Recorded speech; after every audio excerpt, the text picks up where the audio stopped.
Hello, and this podcast today is going to be all about treatment from the Romans right through to modern day. And we're going to take each time period, look at how people were treated, and then think about how it's getting better or worse in between those periods and why. So using those factors and thinking about why they are helping or hindering treatment getting perhaps better, worse, or even just continuing. So we're going to start off with the Roman era. Now, as we talked about before, the Romans conquered Britain in 40 AD, and they brought lots and lots of their ideas with them. And many of these ideas on treatment came from the Greeks and were expanded from the Greeks. So Hippocrates' ideas on how to treat meant things such as most treatment should be based on resting the body, having changing diet, and effectively just letting the body heal, leaving it to heal on its own, something that in today's medicine doctors regularly prescribe. So it was quite forward thinking for the time. Observation. He would observe the symptoms of patients, Hippocrates would from the Greeks, observe how their symptoms were displayed. Were they aching? Were they bleeding? Was things happening at certain times?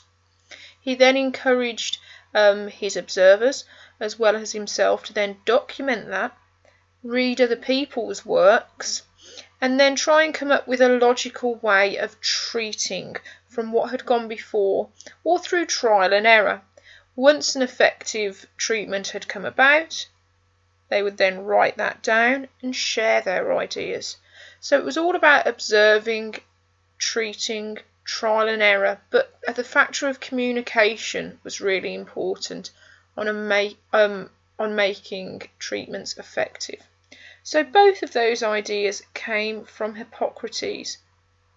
The idea of resting, looking and observing, but obviously the Hippocrates' key idea on the causes of disease, which was the four humours, was to have massive influence in this period on how people should be treated. We have a key figure, a key individual in the Roman era, known as Galen. Galen was a surgeon, and he did lots of work based on the human body. You may be familiar with some of his operations that he did on gladiators, how he cut the pig's nervous cords in the neck, which showed a link between the brain and the nervous system, causing different parts of the body to work.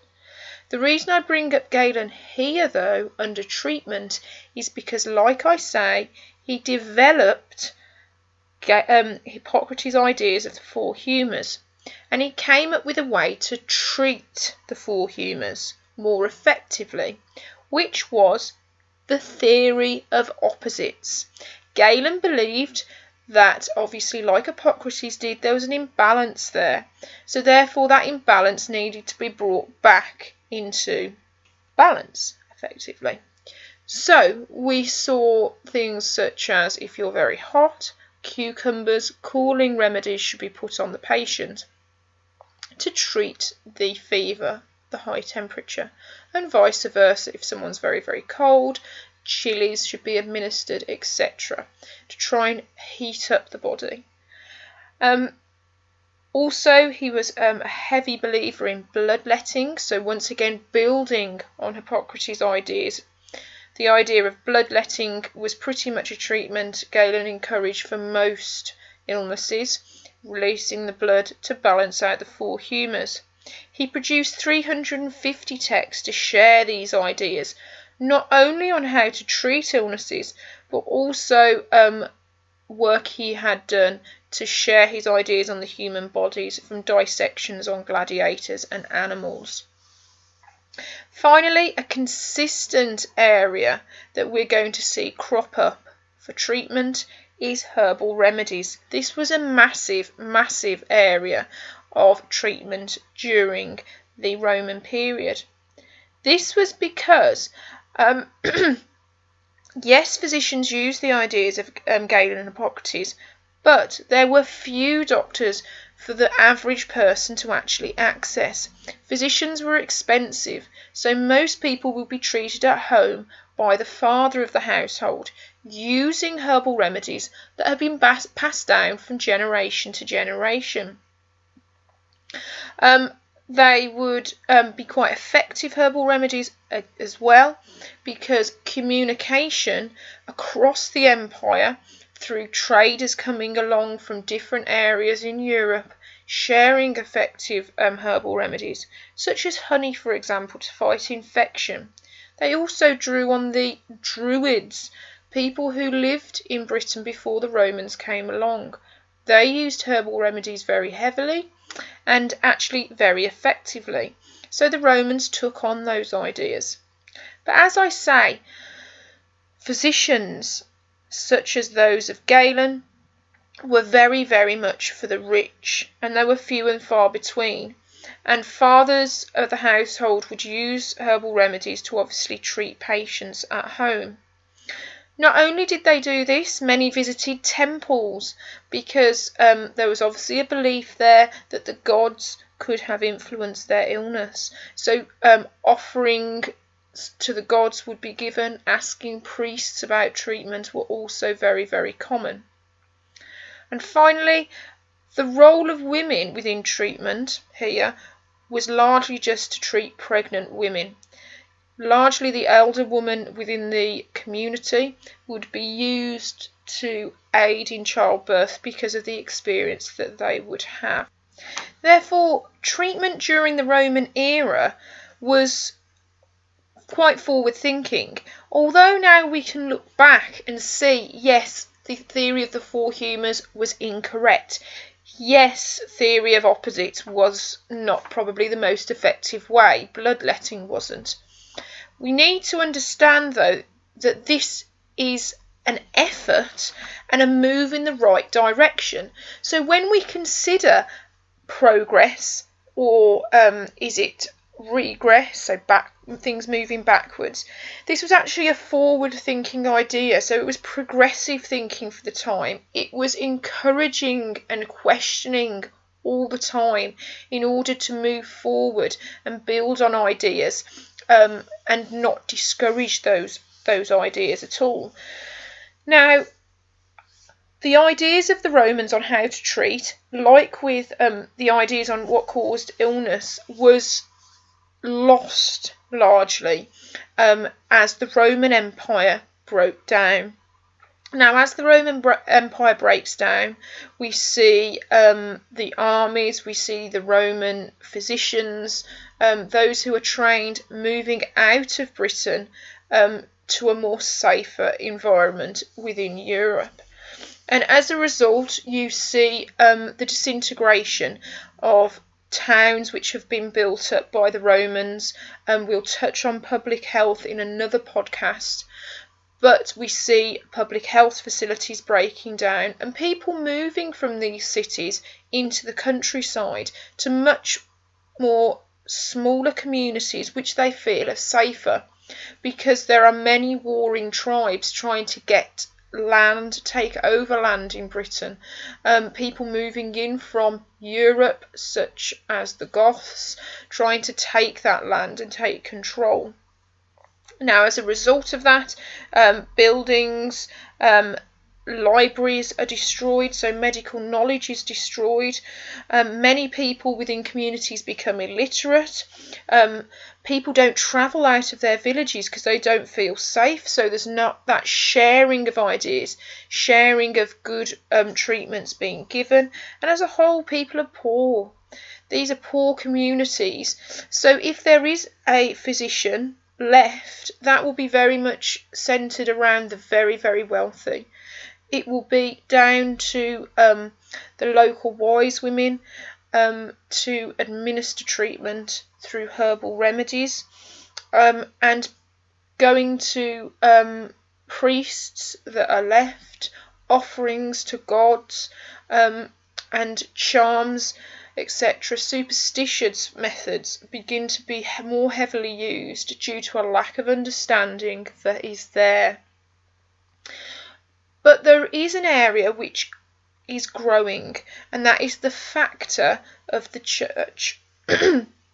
Now, towards the end of the Dark Ages, you see the growth of the Christian church. Now, this was largely down to the fact that the Roman Empire suppressed the Christian church and its beliefs.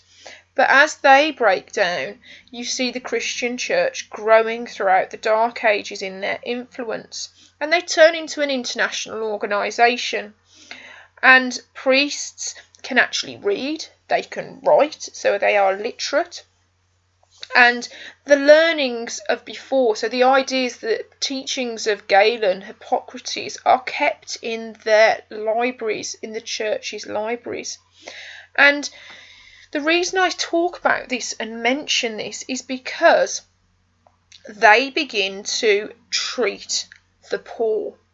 As they become wealthier and more influential within communities, churches start to be built at the end of the Dark Ages. Monasteries start to be built, and as a result, those monasteries which contain monks and nuns treat the poor and treat people with specific illnesses, such as leprosy. Although not effectively, they largely just offer a bed to rest, food and water. It is a method of treatment that is more practical than charms and the superstitious methods that are being used towards the start of the Dark Ages. We also start to see Galen's ideas being shared once again within communities. So theories of opposites start to be used in order to treat, and the ideas of the four humours start to grow again. So of course bloodletting starts to be influential. And as we move into the medieval period, like I've touched on in the previous podcast, we start to see the four humours, God, stars, astrology, etc. being the cause of illness. And as a result, we start to see Galen's ideas growing and growing on how to treat illness. Bloodletting, theories of opposites, as I mentioned as well. And like in the Roman era, physicians are very few and far between still. They are very much kept to the wealthy in society. Only the rich can use them. And there are even fewer women physicians. They are exceptionally rare because of the fact you need education. So as a result, many people get treated at home. But what we see grow in the medieval period, unlike in the Roman era, is more options of who you can go to be treated. So rather than just the rich being able to access physicians, we also see physicians directing people after a diagnosis to go and see perhaps an apothecary. Now, apothecaries are very much like modern day pharmacists. They would mix up medicines. So a physician would go to a wealthy person's home, would tell them what was wrong. They may bloodlet, but they would say you need a particular type of medicine, so go to the apothecary to buy that. Apothecaries would be trained, but once again they would be very expensive, so therefore would be just used by the very wealthy in society. So therefore limiting the poorer members, the average member of society, to even fewer methods of treatment. The physician may also direct you onto a barber's surgeons. Now, interestingly, these are not trained. Their job would largely be to bloodlet, to pull teeth out if they were rotten, to lance boils. But interestingly, they would also cut people's hair. like a modern day barber. They do basic types of surgery such as amputation as well. They were less expensive than physicians and apothecaries, so were more accessible to people within society as methods of treatment. The average person, those options for treatment were down to the housewife's physician. Now, this lady was known, I suppose, as the village wise lady, similar to what people would have had in the Roman era for pregnant women, but their role had expanded. Yes, they would help in childbirth, but they would also help with broken bones. They would mix up herbal remedies that had been passed down from mother to mother, and they were the cheapest option available, other than just being treated in the home by a family member. The really poor in society could continue to go to monasteries where monks and nuns could treat them, but largely monasteries were for the very, very old and poor, or for those who had biblical diseases such as leprosy, etc. Therefore, what we see from the Romans into the Dark Ages is a regression, a move backwards in treatment. And that was down to the breakdown of the Roman Empire largely, and the impact and influence that had on Britain, causing war, lack of communication, which therefore led to lack of understanding in how to treat. But at the end of the Dark Ages, we actually start to see progress, a more positive change in treatment, and that is down to the church. The church is growing into that international organisation which is literate and starts to share those old ideas of again and again, because they suit the beliefs of the church that God created all humans. After that, we then see more people treating and more options available to the more wealthy in society, but the average person doesn't have those options. But there is a number of treatments that are available to people, although they are not as forward thinking as treatment in the Roman era, and there is no encouragement of developing those treatments at all. And that is down to the nature of the church during the medieval period actually suppressing and causing continuity to happen right throughout that medieval period. So 1350 right up until sort of around the 1400s. Now, an interesting case study which could come up during your exam is the Black Death. Now, the reason that I mention the Black Death is because it is a good sort of disease to take and to examine and look at what did people believe caused the illness and how did they treat it, and really how effective was that.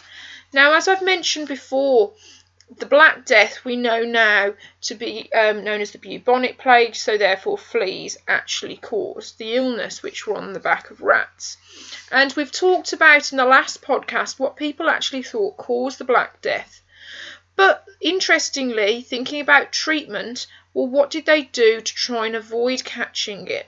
And first thing that they do was actually to whip themselves and pray for God's mercy, because they believe fundamentally that God had caused the illness.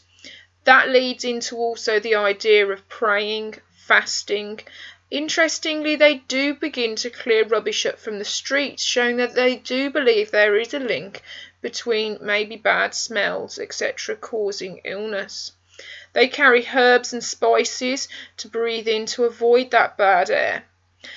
But if you had the illness, they actually did a series of things to try and treat those patients. One, they would pray and hold lucky charms, showing that idea of superstition and God holding firm during this period. They would cut open the buboes and drain the pus, that idea of balancing out those humours, because they believed there was so much imbalance that's why the buboes were being created. Holding bread against the buboes and then burying it in the ground, and finally eating cool things and taking cool baths, both of which link into the ideas of Galen and treatment there. The theory of opposites, keeping the body cool because it is hot, and also superstition with prayer and charms and burying things under the ground in order to treat. So it's important to have an understanding of how the Black Death is treated, because it is a good case study to look at to understand how medieval people actually treated illness. Now, as we move into the Renaissance, Renaissance meaning rebirth of old ideas, we almost expect there to be quite a dramatic improvement in the treatment of patients. But like the understanding of the causes of disease, we don't see that during the Renaissance period. We have great discoveries from Vesalius and Harvey with how the body works, but actually this good understanding of the body does not actually help understand what causes illness, and therefore does not actually help understand how to treat that illness the best it possibly can be. And this is where we for the first time really see that link between understanding the causes of disease needing to improve before treatment can, and that's not going to be until 1861. So between 1750 and 1900 we do have a growth right from the Renaissance really of this interest and desire to find out more and interest in science in general. And that is encouraged through communication of these new discoveries by people like Harvey and Vesalius, who communicate and publish their ideas and are able to do so due to the discovery of the printing press during the Renaissance. And as a result of that, right throughout the Renaissance, as we move from 1750 to 1900, we have a move away from the supernatural ideas and even the church in the understanding of causing illness being God and that you've sinned. And you start to see a desire to try and solve many illnesses which are running rife in cities between particularly 1750 and 1900, otherwise known as the Industrial Revolution. We see the growth in diseases, deadly diseases such as cholera, diphtheria, smallpox, and all of these diseases can kill thousands and thousands of people, and people haven't seen this sort of outbreak of disease on such a deadly scale really since the plague in the medieval era. But still, we don't have an effective prevention of any of these illnesses, despite the desire to find something, until 1796, when Jenner first discovers by chance the smallpox vaccination. Before that, we do see people trying to prevent illness with something known as inoculation, and this was around in the early 1700s, around 1722. And this was first brought to Britain by a lady called Lady Montacute, who was a wealthy lady who'd actually seen inoculation be used on her travels in Turkey. And when she came back to England, she actually inoculated her children against smallpox.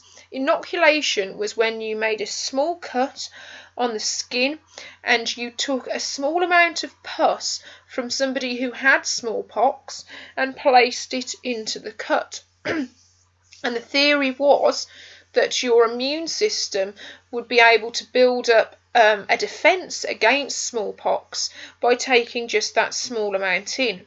The problem was that it was quite a dangerous way of doing it.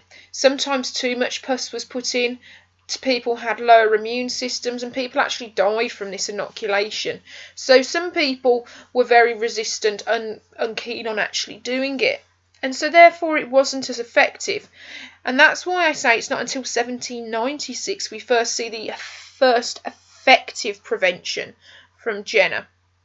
And this was with his smallpox vaccination. He actually identified that milkmaids contracted something known as cowpox. This cowpox actually prevented these milkmaids from getting smallpox because they would contract cowpox themselves onto their hands, be treated for a small amount of time, and then would be fine. And then they would not be able to catch smallpox. Because of this, Jenner decided to do investigations by taking samples of the cowpox and actually giving it to a patient and then subjecting that patient to smallpox. And his trials were all successful. Now, you would think, therefore, that we would see a dramatic decrease post-1798 when he published his findings in smallpox cases. That is not the case at all. We do see a decrease slightly, but nowhere to the extent you would imagine. And this is because people still had to pay for this vaccination. And many people, because Jenner couldn't really explain how it worked, because germs had not been discovered at this point, had little faith in Jenner, so didn't use it. It wasn't until 1852, when the government made smallpox vaccinations free, that actually we see smallpox cases start to decrease. Smallpox actually ceases to be a disease within Britain during the 1900s, showing the importance of the work that Jenner did. We then see more vaccinations grow post 1861, once Pasteur discovers the germ theory, and these vaccinations come about due to a rivalry between Pasteur and Robert Koch. And we see vaccinations, for example, with typhoid being created in 1861. The important thing here, though, there is still no treatments for cure. So if you had smallpox, cholera, anything like that, treatments were not effective before 1900 to be able to cure you.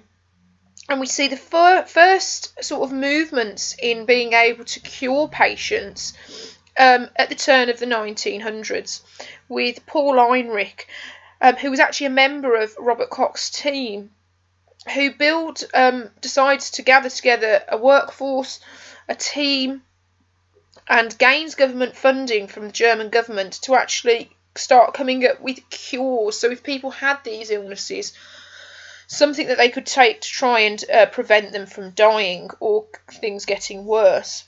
And he decided to target syphilis in particular, and to identify how to attack certain bacteria within the body that it was actually causing that. Now, he does a series of trials, but it's not until Hatter joins the team in 1909 that Hatter actually discovers that Salvarsan 606 is effective, and that is the first magic bullet that cures syphilis. So Salvarsan 606 in 1909 is the first effective cure to be created, and that was for syphilis. We see a second magic bullet developed in 1932 by Dogmach, who discovered a magic bullet for blood poisoning. So over a 30-year time period, we're starting to see more breakthroughs in treatment because people can actually be cured.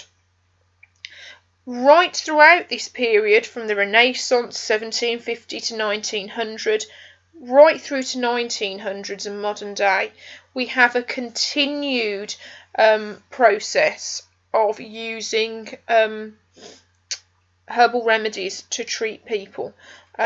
So that is a continuing theme right through. As we move into sort of the late 1920s, 1930s, we've talked about dogma and the blood poisoning, second magic bullet, but actually we see the first breakthrough with a really effective antibiotic which can treat numerous illnesses. And that happened with Fleming's discovery of the penicillium mould. Now, this was found purely by chance. He found that the penicillium mould had fallen into a pessary dish in his lab while he was away, and he was tidying up, and he just decided to look into this further, and he found that the penicillium mould actually attacked the bacteria, bad bacteria that was in the pessary dish, leaving it healthy. He published his findings in 1928. He found that in 1928 and published his findings in 1929, but decided not to take it any further. And it's not until Florian Chain in the 1930s, while at Cambridge University, read the findings of Fleming and decided to do further research into it. By 1939, they decided to establish a research team, and in 1939 managed to get £25 off the British government to actually support this research. Very, very limited, and this was due to the fact that Britain had entered war in 1939. They trialled on mice in 1940, and by 1941 did a human trial. Due to the limited amount of penicillin that they actually had, they had to actually take the patient's urine and reuse the penicillin.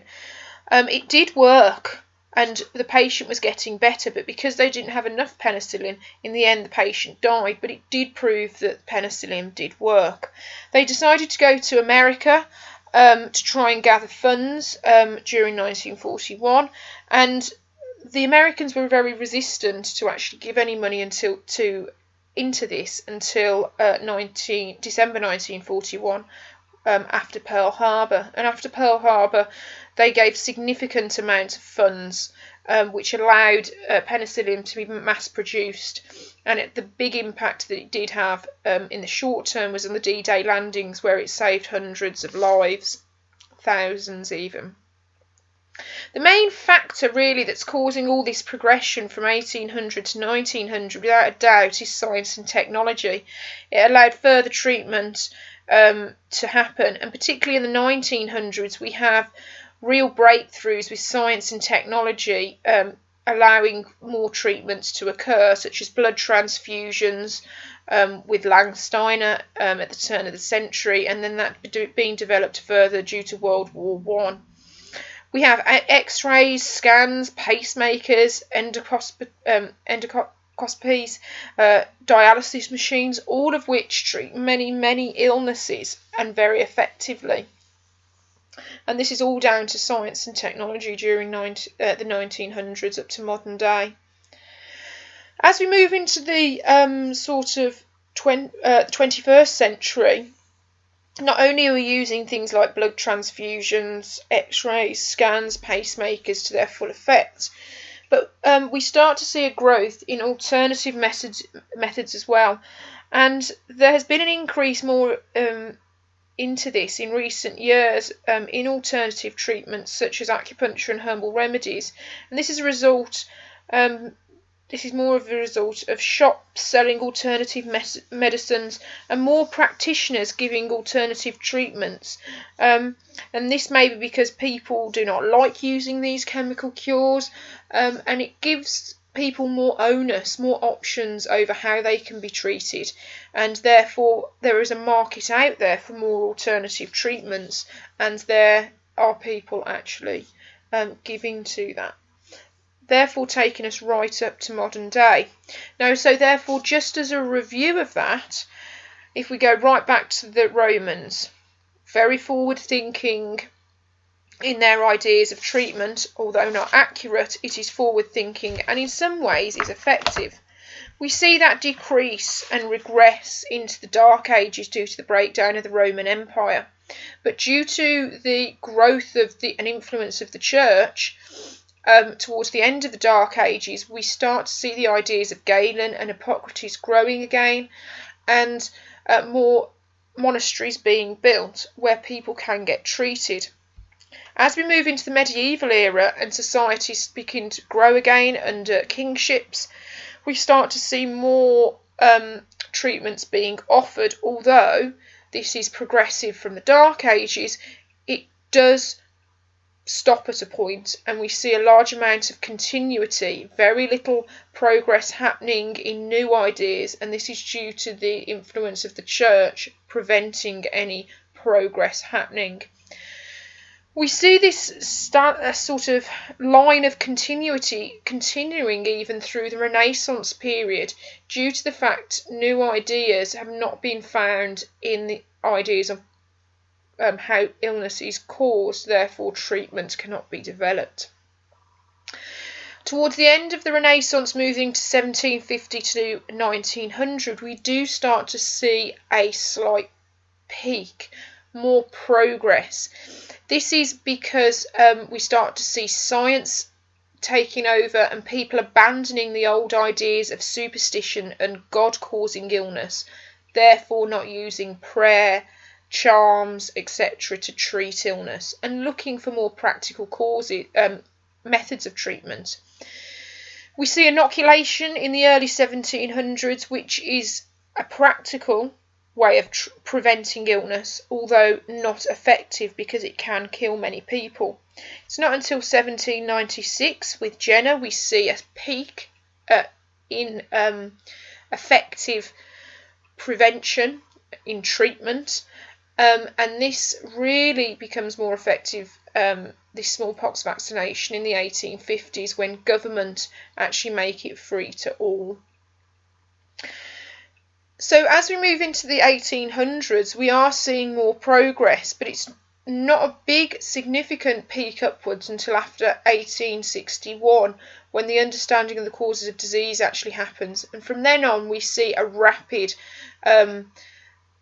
movement in effective treatments, and over a 50 to 80 year time period we see massive developments and step forward in treatments, with the rivalry of Pasteur and Koch meaning more preventions in the shape of more vaccinations, typhoid in the 1890s. We then see the first magic bullet being developed, Salvason 606, in 1909. From there we see Fleming find his penicillium mould in his pessary dish, which is developed further by Florian Chain. In 1941 it becomes mass produced, and penicillin is an effective antibiotic to treat many illnesses. From then on we see science and technology forcing treatment to develop even further. In the late 1900s we actually have X-rays, mass amounts of scientific discoveries, dialysis machines which are helping to treat really quite serious illnesses. And we have finally that increase further with alternative therapies being offered overall. I hope that has been a useful overview for you for treatment of illness. We've covered a massive amount of information there. And our next podcast, so the third instalment in the podcasts, will be on training of doctors and nurses. Thank you for listening, and I hope you have found this a useful tool.